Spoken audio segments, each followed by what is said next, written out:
Hello बच्चों, आज हम कक्षा 10 के चैप्टर नंबर 13 पृष्ठीय क्षेत्रफल और आयतन के विषय में जानेंगे। इस चैप्टर को शुरू करने से पहले कुछ बेसिक आकृतियों के विषय में हम जान लेते हैं और उन आकृतियों के विषय में कुछ फार्मूले होते हैं, उन फार्मूले का अध्ययन कर लेते हैं क्योंकि इस चैप्टर को पढ़ने में हमें सहायता मिलेगी। ठीक है, तो इस चैप्टर को शुरू करने से पहली जो आकृति हम पढ़ेंगे, पहली आकृति को हम कहेंगे वर्ग। वर्ग एक ऐसा चतुर्भुज होता है जिसमें कि चारों भुजाएं माप में क्या होती है, समान होती है। जैसा कि आकृति में दिख रहा है, इसकी ये भुजा सामने वाली भुजा, ये भुजा और ये चारों भुजाएं माप में क्या है, समान है। अगर इसकी एक भुजा ए है तो इसकी प्रत्येक भुजा भी क्या होगी, ए ए होगी। इसके प्रत्येक को 90 अंश के होते हैं।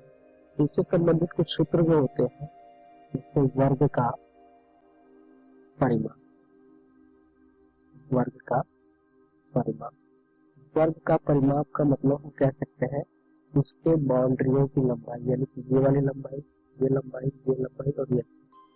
तो परिमाप यानी कि इसका मतलब कि ए प्लस ए प्लस ए प्लस ए। अगर ए को हम 4 बार जोड़ेंगे तो यह आएगा 4a, या इसी को हम फार्मूले के रूप में लिखते हैं तो 4 गुणे भुजा करते हैं। यानी कि वर्ग का परिमाप क्या होता है, 4 गुणे भुजा। जो दूसरा हम फार्मूला पढ़ेंगे,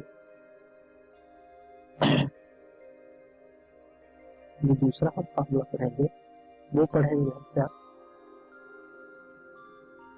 तो वर्ग का क्षेत्रफल, वर्ग का क्षेत्रफल।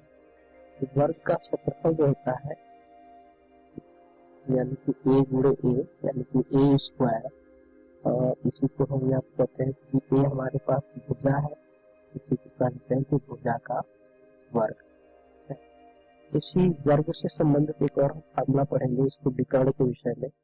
तीसरा जो हमारे पास जो फार्मूला होता है वर्ग का विकर्ण, वर्ग का विकर्ण। विकर्ण कहने का सेंस ये है कि इसकी तिरछी लंबाई, यानी कि वर्ग की तिरछी लंबाई क्या कहलाती है, उसका विकर्ण।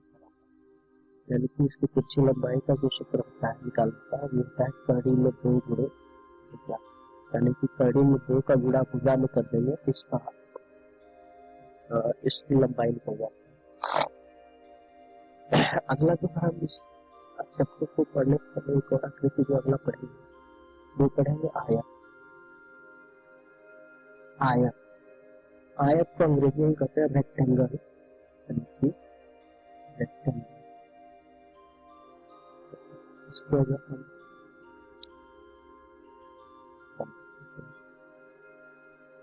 रेक्टेंगल, अब देखिए रेक्टेंगल जो होता है इस तरह का होता है ये, यानी कि ये एक ऐसी आकृति होती है जिसमें कि आमने सामने की भुजाएं क्या होती है, माप में बराबर होती है। इसका प्रत्येक कोण वर्ग की तरह ही क्या होता है, समकोण होता है। यानी कि आयत के भी प्रत्येक कोण क्या होते हैं, 90 अंश के होते हैं। ठीक है, तो इसके लिए जो सूत्र लगेगा, अगर हम इसका हम लंबाई मानते हैं तो लंबाई को L माने, इसकी चौड़ाई को D माने, ये लंबाई और चौड़ाई क्या हो जाएगा, अगर ये लंबाई L है तो ये भी क्या होगा, L ही हो जाएगा। ये चौड़ाई D है तो ये भी D हो जाएगा। तो हम आयत का पहला जो फार्मूला पढ़ेंगे, आयत का परिमाप, यानी कि इसके बाउंड्रियों की लंबाई। तो आयत के परिमाप का जो सूत्र होता है, आयत के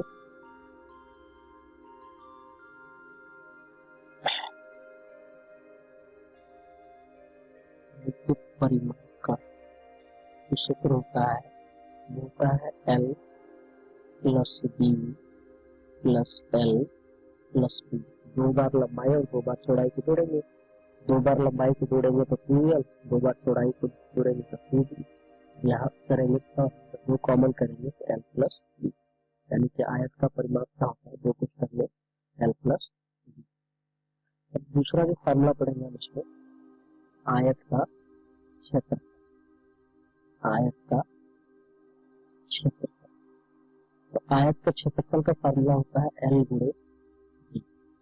ठीक है, अब जो अगली आकृति जो हम पढ़ेंगे वो आकृति होगी हमारी 3D आकृति। 3D का मतलब होता है 3 बिंदु के साथ। ये हमारे पास क्या है, 3 दूनी आकृति है। 3 दूनी आकृति का मतलब होता है कि ऐसी आकृति जिसमें की लंबाई, चौड़ाई और ऊंचाई तीनों उपस्थित होते हैं। ठीक है, तो सबसे पहले इसमें हम जो फार्मूला पढ़ेंगे, यानी कि पहले तो ये आकृति देखने को है। आकृति को हम कहते हैं घन, घन को हम अंग्रेजी में कहते हैं क्यूब, घन को हम अंग्रेजी में कहते हैं क्यूब। अब इससे जो संबंधित जो होगा, पहला चीज हम इसका निकालेंगे, घन का वक्र पृष्ठीय क्षेत्रफल, वक्र पृष्ठीय क्षेत्रफल। घन का जो वक्र पृष्ठीय क्षेत्रफल होता है 4a स्क्वायर। ठीक है, दूसरा जो होता है तो घन का वक्र पृष्ठीय क्षेत्रफल से हम कुछ इस तरह समझ सकते हैं, जैसे हम हमारे पास क्या एक कमरा है जो कि समान लंबाई, समान चौड़ाई और समान ऊंचाई का है, और उसके दीवारों को हमें क्या करना है, पेंट करना है। तो हम क्या करें, केवल दीवारों को अगर हमें पेंट करना हो, यानी कि फर्श और छत के क्षेत्रफल को हम निकाल दें, केवल दीवारों का क्षेत्रफल ज्ञात करें, हम कहते हैं घन का वक्र पृष्ठीय क्षेत्रफल। दूसरा क्या होता है, कुल पृष्ठीय क्षेत्रफल का मतलब होता है कि फर्श और दीवारों को, फर्श और छत को भी सम्मिलित करना उन दीवारों के साथ, यानी कि घन का कुल पृष्ठीय क्षेत्रफल, घन का कुल पृष्ठीय क्षेत्रफल, घन का कुल पृष्ठीय क्षेत्रफल जो होता है 6a स्क्वायर होता है। तीसरा जो इसमें हम फार्मूला पढ़ेंगे, वो पढ़ेंगे घन का आयतन। तो घन का जो आयतन होता है, घन का आयतन होगा वो होगा 1, यानी कि भुजाघात आयतन।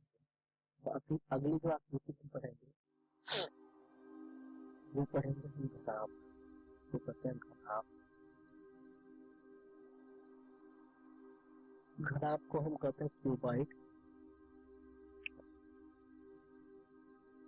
घनाभ को हम अंग्रेजी में क्यूबाइड कहते हैं।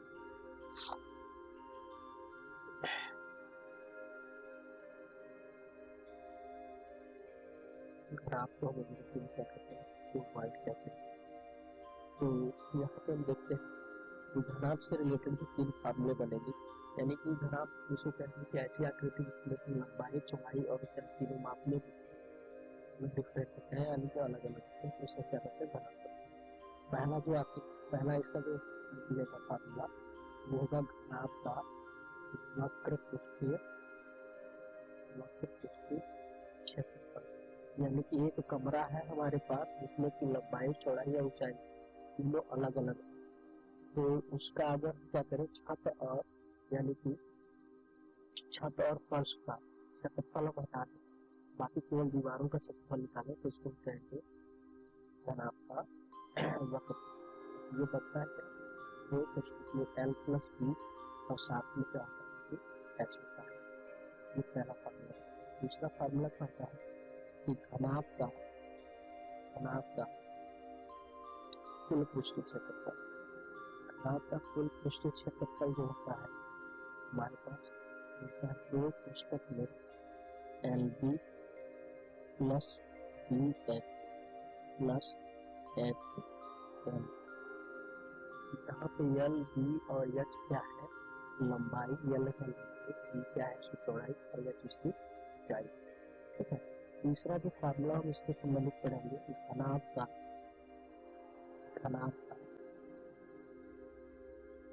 आयतन। तो घनाभ का जो आयतन होता है, घनाभ का आयतन जो होता है L, B, H, यानी कि लंबाई गुणे चौड़ाई गुणे ऊंचाई। दूसरा जो अगली आकृति हम पढ़ेंगे, तो अगली आकृति हमारे पास होगा बेलक। इससे करते हैं बेलक,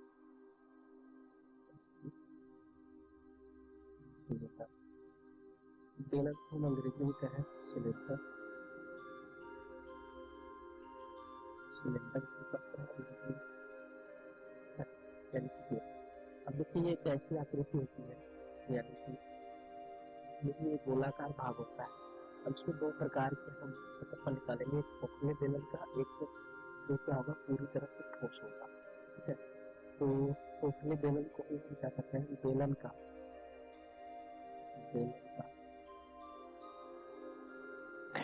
वक्र पृष्ठीय क्षेत्रफल। वक्र पृष्ठीय क्षेत्रफल क्या होता है? 2 पाई आर एच।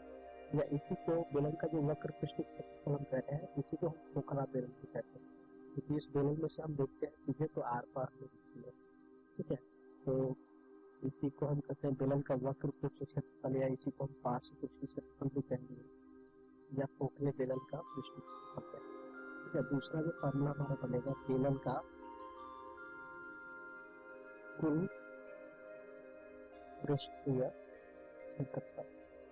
बेलन का कुल पृष्ठीय क्षेत्रफल का मतलब होगा 2 पाई आर ब्रैकेट में आर प्लस एच, यानी कि ये बेलन का कुल पृष्ठीय क्षेत्रफल। तीसरा जो फार्मूला बनेगा हमारे पास बेलन का आयतन। बेलन का आयतन, तो बेलन का आयतन क्या होता है? बेलन का आयतन होता है पाई आर। बेलन का आयतन होता है पाई आर स्क्वायर एच, यानी कि बेलन का आयतन क्या होता है? पाई आर स्क्वायर एच होता है। ठीक है, इसमें कि आर क्या होती है? बेलन की त्रिज्या होती है, जैसे कि यहाँ से लिखा है, यहाँ से ये जो भाग है इसकी त्रिज्या क्या है, और ये क्या है? इसकी बेलन की ऊंचाई, यानी कि पूरी ऊंचाई को क्या कहते हैं? बेलन की ऊंचाई को जस्ट से निकलते हैं। अगली जो आकृति पढ़ेंगे, अगली आकृति जो है शंकु के विषय पढ़ेंगे। तो शंकु, जिसे कि हम क्या कहते हैं? अंग्रेजी में कोन कहते हैं, ON। तो शंकु का कोन क्या होता है? यानी कि जैसे कि देखा होगा कि आइसक्रीम का जो कोन होता है, जिसमें खूबसूरत खाते हैं, या फिर ऊपर की टोपी होती है, वो कोन के आकार का होता है, यानी कि ऊपर से क्या होता है? ढीला होता है, और नीचे से क्या होता है? वृत्ताकार खाते हैं। तो इसमें भी क्या करेंगे? शंकु का अगर हम वक्र पृष्ठीय क्षेत्रफल निकालना चाहते हैं, शंकु का वक्र पृष्ठीय क्षेत्रफल, तो शंकु का वक्र पृष्ठीय क्षेत्रफल निकालने के लिए जो हमारे पास फार्मूला होता है पाई आर एन होता है। दूसरा जो फार्मूला होता है शंकु का कुल पृष्ठीय क्षेत्रफल। शंकु का कुल पृष्ठीय क्षेत्रफल, शंकु का कुल पृष्ठीय क्षेत्रफल क्या होता है? पाई आर और ब्रैकेट में एल प्लस आर। तीसरा यहाँ पे जो फार्मूला हम पढ़ेंगे शंकु का आयतन। शंकु का आयतन, शंकु का आयतन। शंकु के आयतन का फार्मूला क्या होता है? क्योंकि ऐसा माना जाता है कि बेलन का एक दूसरा भाग होता है, इसलिए इसका फार्मूला जो होता है 2 पाई आर स्क्वायर एच होता है। अब यहाँ पे देखेंगे, यहाँ पे एक नई शब्दावली का प्रयोग किया गया है एल का। ये एल है क्या? इसमें इसको हम जान लेते हैं। ये जो एल है हमारे पास, जहाँ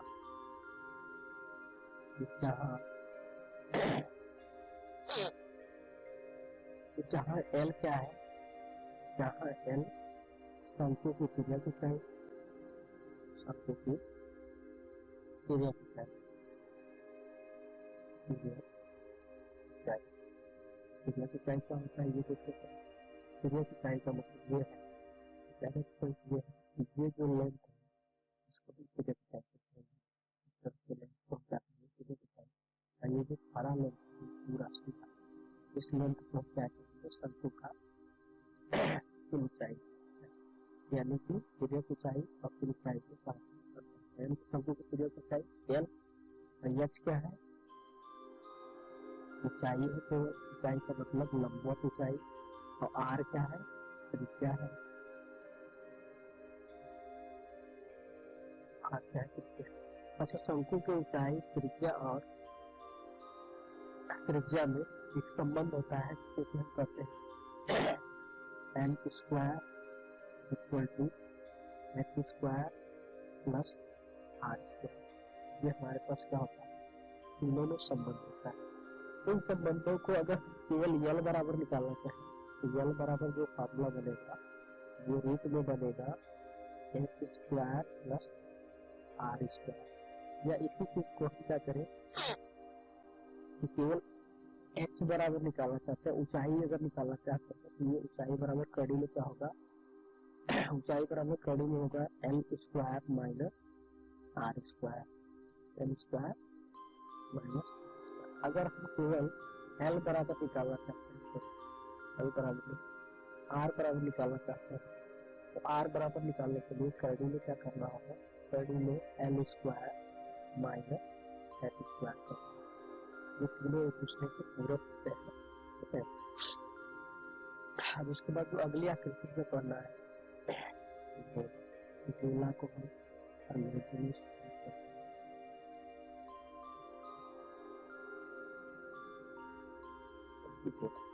अब गोले के संबंध में हम ये कह सकते हैं कि गोला का जो होता है, गोले का वक्र पृष्ठ क्षेत्रफल, वक्र पृष्ठीय क्षेत्रफल, गोले का वक्र पृष्ठ क्षेत्रफल होता है 4 पाई आर स्क्वायर। गोले का वक्र पृष्ठ क्षेत्रफल क्या होता है 4 पाई आर स्क्वायर, जिसका जो दूसरा फार्मूला होता है गोले का, वो होता है गोले का कुल पृष्ठीय क्षेत्रफल। गोले का कुल पृष्ठ क्षेत्रफल भी 4 पाई आर स्क्वायर। अब हम देखते हैं गोले का आयतन, तीसरा जो फार्मूला पढ़ेंगे वो पढ़ेंगे, तीसरा फार्मूला पढ़ेंगे गोले का आयतन। गोले का आयतन जो होता है वो होता है 4/3 pi r cube, 4/3 pi r cube. उसके बाद हम अगली आकृति में पढ़ेंगे, वो पढ़ेंगे अर्धगोला। अर्धगोला, अर्धगोला को हम अंग्रेजी में कहते हैं semi square, semi square, semi square,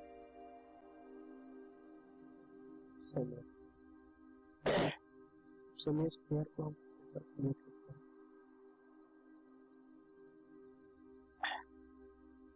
अर्धगोला को कहते हैं, ठीक है। अब देखिए इस अर्धगोले से संबंधित में क्या करेंगे, 3 फार्मूले पढ़ेंगे। पहला अर्धगोले का, पहला हम पढ़ेंगे कि अर्धगोले का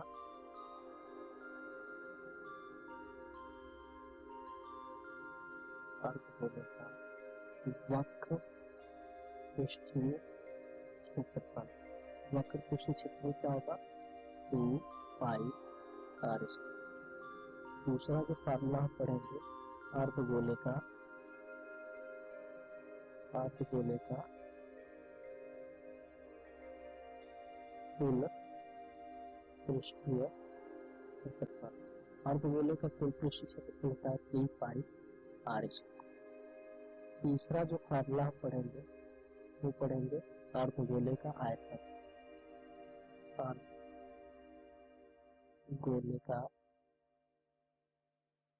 आयतन, अर्धगोले का आयतन जो होता है वो होता है 2/3 पाई आर क्यूब, ठीक है, 2/3 पाई आर। बेसिकली ये इतनी आकृतियों को विषय में जान ली और इस चैप्टर को हम शुरू कर सकते हैं। ये जो बेसिक आकृतियां पढ़े हैं पिछली क्लासों में, इनसे संबंधित कुछ क्षेत्रफल और आयतन के विषय को अध्ययन करते हैं। अब इस बार जो है क्लास 10th में जो पढ़ना है इन चित्रों के संलग्न, यानी इन चित्रों को मिलाकर कुछ आकृतियां बनेगी, उन आकृतियों के विषय में हमें अध्ययन करना है। जैसे कि आपने देखा होगा कि जो तेल ले जाती है, यानी कि पेट्रोल ले जाते हैं या फिर दूध ले जाती है या पानी ले जाती है, उसके पीछे जो टंकी होता है, टंकी या एक तरह से ऐसे कर सकते हैं जो सिलेंडर होता है गैस की, वो भी क्या होता है एक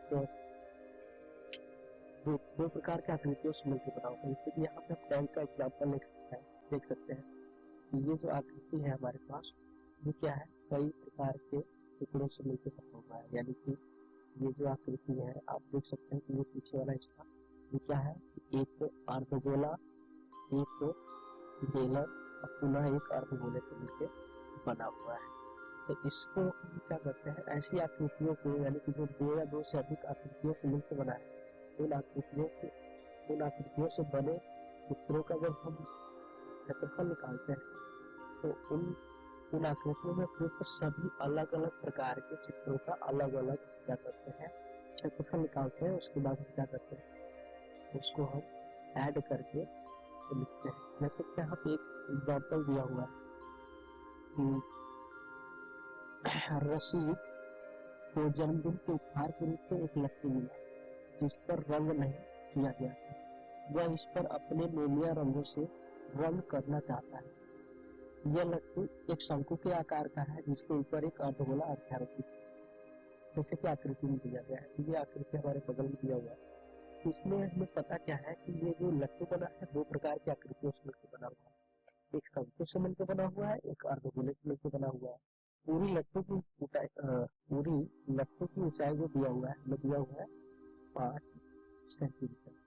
तो सबसे पहले हम लिख लेते हैं कि हमें क्या क्या दिया हुआ है। लट्टू की ऊंचाई दिया हुआ है, लट्टू की जो ऊंचाई है हमारे पास वो बराबर दिया हुआ है 5 सेंटीमीटर। अच्छा, अर्धगोले का व्यास कितना दिया हुआ है? अर्धगोले का व्यास जो दिया हुआ है वो दिया हुआ है 3.5 सेंटीमीटर। अगर अच्छा व्यास दिया हुआ है तो इसका त्रिज्या हम निकाल सकते हैं। त्रिज्या कितना होगा? त्रिज्या r बराबर हो जाएगा व्यास का आधा यानी 3.5 बटे 2 यानी कि ये 1.75 सेंटीमीटर, यानी कि इसका व्यास की त्रिज्या हो जाएगी, इसका मतलब अर्धगोले का। अच्छा देखिए, ये पूरी जो हाइट है हमारे पास 5 है। अगर हम क्या करें कि इसको अगर पूरा वृत्त बनाते तो ये जो है हाइट, ये हमारे पास जो हाइट होगी, ये जो हाइट है ये क्या होगी? एक वृत्त के त्रिज्या के बराबर होगी, क्योंकि अगर इसके गोले को अगर हम पूरा करें ये क्या होगा?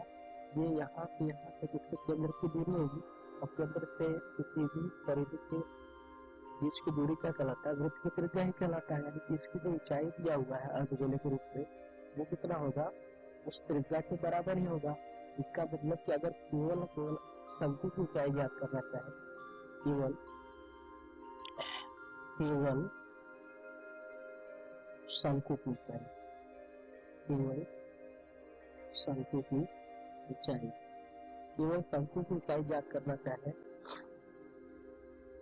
तो ये हो क्या जाएगा? केवल शंकु की ऊंचाई ज्ञात करना चाहते हैं तो लट्टू की ऊंचाई, लट्टू माइनस अर्धगोला,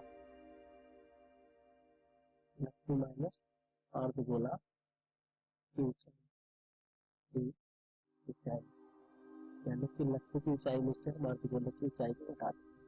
लट्टू की ऊंचाई 5 है, अर्धगोले की ऊंचाई कितना है? 1.75 है। इसको घटा देंगे तो ये आ जाएगा 3.25।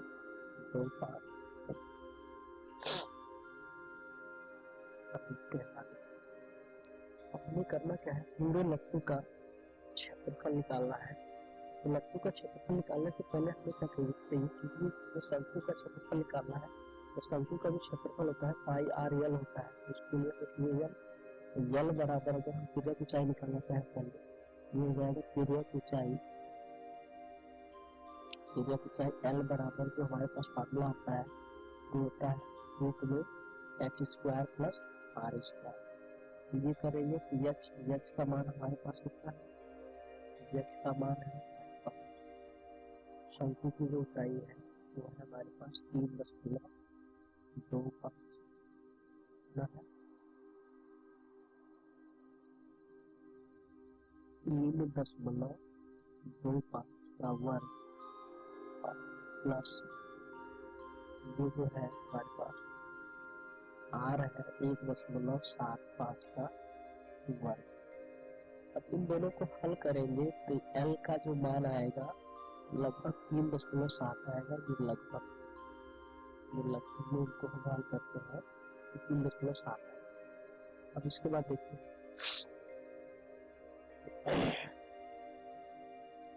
करेंगे लट्टू का अगर क्षेत्रफल निकालना चाहते हैं, लट्टू का क्षेत्रफल, लट्टू का क्षेत्रफल क्या होगा, शंकु का पृष्ठ क्षेत्रफल, शंकु का वक्र पृष्ठ क्षेत्रफल प्लस क्या हो जाएगा, अर्धगोले का, अर्धगोले का वक्र पृष्ठ क्षेत्रफल, वक्र पृष्ठ क्षेत्रफल, इसमें से घट जाएगा आधार का क्षेत्रफल, आधार का क्षेत्रफल। इसी तरह समझिए ऊपर आकृति में देखते हैं कि हमारे पास जो ये आकृति है शंकु की कुछ इस प्रकार,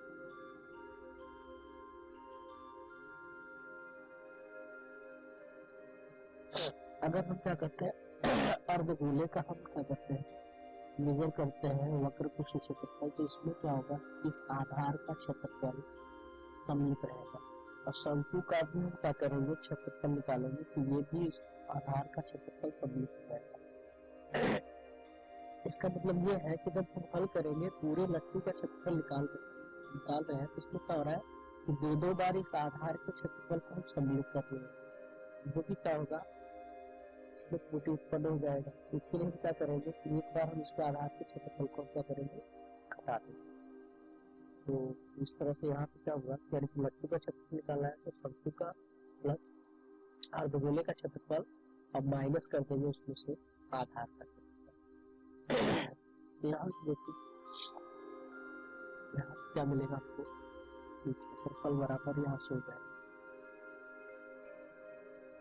बराबर हो जाएगा शंकु का क्षेत्रफल होता है पाई आर एल प्लस होता है अर्धगोले का क्षेत्रफल होता है 2 पाई आर स्क्वायर, और इसमें से आधार का क्षेत्रफल यानी कि पाई आर स्क्वायर, इसको हम घटा देंगे, इसको घटा देंगे तो हमें मिलेगा कि क्षेत्रफल बराबर हमारे पास क्या बचेगा, पाई आर, दोनों में से कॉमन कर सकते हैं तो यहाँ पे बचेगा एल प्लस आर, यहाँ से करेंगे तो पाई का मान होता है 22/7 गुणे एल, आर आर का मान होता है 1.75 गुणे एल, एल का मान 3.7 प्लस 1.75, इसको हल करेंगे तो ये 7 के पारा से कटेगा, यह आ जाएगा 0.25 50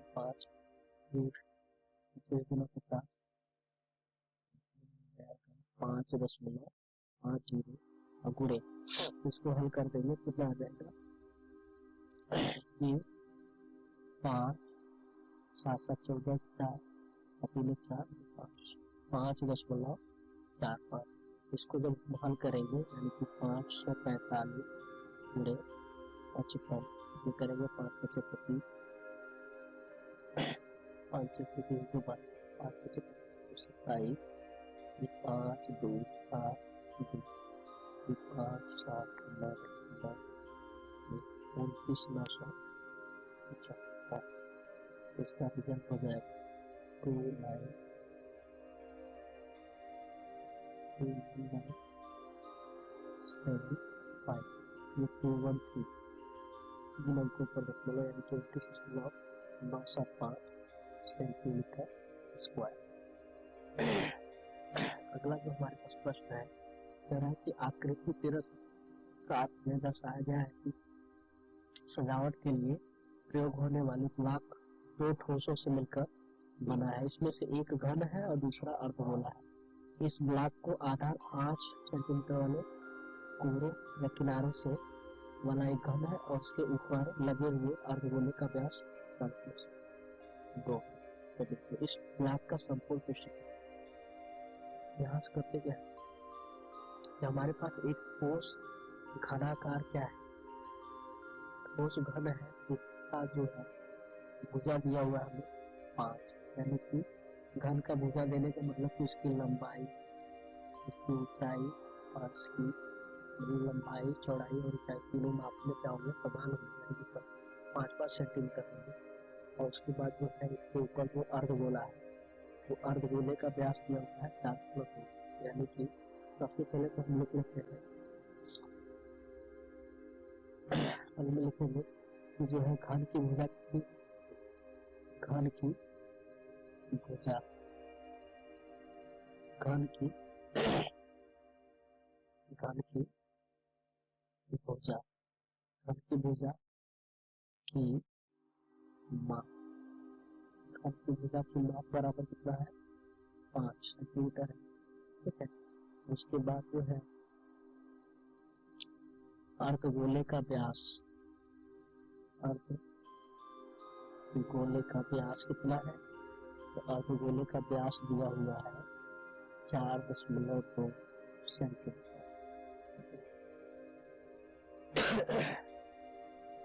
अर्धगोले का व्यास दिया हुआ है 4.2 सेंटीमीटर। तो त्रिज्या कितनी हो जाएगी, त्रिज्या हो जाएगा r बराबर 4.2 बटे 2 बराबर 2.1 सेंटीमीटर। घनाकार ठोस ब्लॉक का क्षेत्रफल, ब्लॉक का क्षेत्रफल ये होगा क्या, ये जो है घन का क्षेत्रफल, घन का क्षेत्रफल, उसके बाद उसमें जोड़ेंगे अर्धगोले का क्षेत्रफल, अर्धगोले का क्षेत्रफल, और उसमें से घटा देंगे पुनः आधार का क्षेत्रफल, आधार का क्षेत्रफल। ऐसा क्यों कर रहे हैं, पुनः फिर से हम क्या करेंगे, अगर जो है अगर देखते हैं यहाँ पे ये होगा क्या, इस वाले अर्धगोले को अगर काउंट करते हैं तो ये वाला क्षेत्रफल क्या करेंगे, बार बार काउंट करेंगे। हम अर्धगोले का क्षेत्रफल निकालेंगे तो भी ये काउंट होगा, और ये क्या करते हैं, अगर हम ब्लॉक का क्षेत्रफल निकालेंगे तो भी ये काउंट। इसके लिए हम क्या करेंगे कि यहाँ से हम इसको माइनस कर देंगे आधार,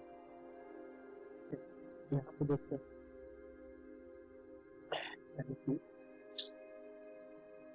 यहाँ से लिखते हैं कि घन की भुजा जो है, घन का जो क्षेत्रफल होता है 6a स्क्वायर प्लस अर्धगोले का 2 पाई r स्क्वायर माइनस आधार पर पाई r। यहाँ करेंगे कि ये हो जाएगा 6a स्क्वायर प्लस 2 पाई r स्क्वायर प्लस 6 पाई r स्क्वायर जाएगा 2 पाई स्क्वायर होगा, ये 6 गुणे a का मान कितना 5 प्लस पाई का मान 22 में 7 r 2.1 का वर्ग। यहाँ से करेंगे कि हो जाएगा 6 गुणे 5 का वर्ग 25 प्लस 22/7 गुणे 2.1 7 को 5 काटेंगे 7 के कई, यानी कि हो जाएगा 25 छक्का 150 यानी कि 150 प्लस इसको हम गुणा करेंगे आपस में 13.8।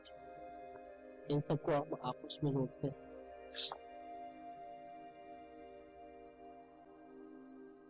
इन सबको हम आपस में जोड़ के लिखेंगे, ये आएगा हमारा 163.86।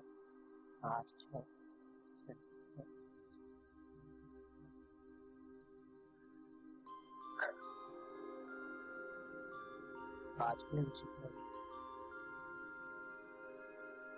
आगे हम करेंगे एक्सरसाइज के प्रश्न को करते हैं।